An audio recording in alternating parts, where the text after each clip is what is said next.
Thank you, Tamika. Good evening and welcome to tonight's regional news. From Trinidad and Tobago. The Trinidad and Tobago Police Service issued a public appeal on Wednesday for help to find relatives of a Guyanese woman who was killed in a vehicular accident on February 19.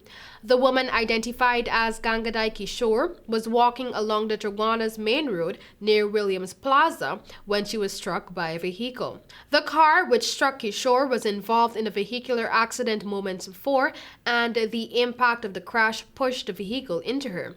Anyone who knows Kishore can contact the Triguanas police station at 868-665-5271 or 868-665-4294.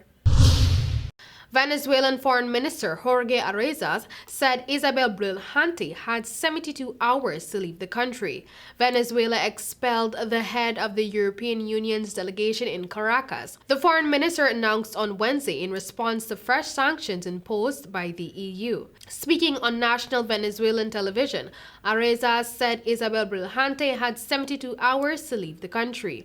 On Monday, the EU imposed sanctions on 19 Venezuelan officials it accused of, I quote, undermining the opposition's electoral rights and serious violations of human rights, end of quote, in the country after allies of Maduro won legislative elections in December that the Venezuelan opposition, as well as several other countries, said were fraudulent. Several other Western countries continue to recognize Guaido as the rightful leader of the nation that is suffering from a long-standing political and economic crisis. Venezuela is also gripped by hyperinflation and a lack of critical supplies like clean water, food, and energy. Custom authorities in Germany and Belgium have seized a record amount of cocaine, more than 23 tons that was destined for the Netherlands. German officials discovered 16 tons in 5 shipping containers that had arrived in the port of Hamburg from Paraguay earlier this month. Police in the Netherlands were notified and a further 7.2 tons of cocaine was seized at the Belgian port of Antwerp. German officials said that the cocaine had a street value of billions of euros. A 28-year-old man suspected of involvement in the trafficking of the drugs has been arrested in the Netherlands, Dutch police said on Wednesday. The cocaine found in the northern German city of Hamburg was concealed in tins of wall filler, which had entered Europe on a container ship from Paraguay.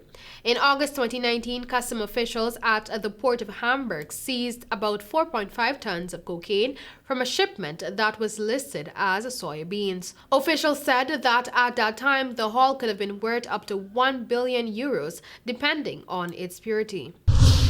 Now in Ecuador, at least 79 inmates have been killed in simultaneous fights in 4 jails in Ecuador, one of the deadliest incidents in the country's prisons in years. The military and riot police have been deployed in an effort to quell the violence, which started on Tuesday. Experts say the fights were prompted by a battle for control of the jails after a gang leader was killed in December. The number of dead is higher than the total of inmates killed in 2019 and 2020 combined. Earlier on Wednesday, local time, prison authorities said the situation was under control. They updated the number of dead and said the violence had also engulfed a 4th jail. The deadliest incident happened in Turi prison, where in the city of Quinza, 34 were killed. There were also fatalities in 2 prisons in the city of Guayaquil and in a jail in Latacunga. All of those kills were inmates, officials confirmed. And now, an interesting story. February is usually the peak of flu season, where doctors' offices and hospitals are packed with suffering patients, but not this year. Flu has virtually disappeared from the US, with reports coming in at far lower levels than anything seen in decades. Experts say that measures put in place to fend off the coronavirus, such as mask wearing, social distancing, and virtual schooling, were a big factor in preventing the twindemic of flu and COVID-19. A push to get more people vaccinated against flu probably helped too, as did fewer people traveling, they say. Nationally, this is the lowest season we have recorded, according to a surveillance system that is about 25 years old, said Lynette Brammer of the U.S. Centers for Disease Control and Prevention. That was all for tonight's original news. Thank you for joining, and back to you, Tamika.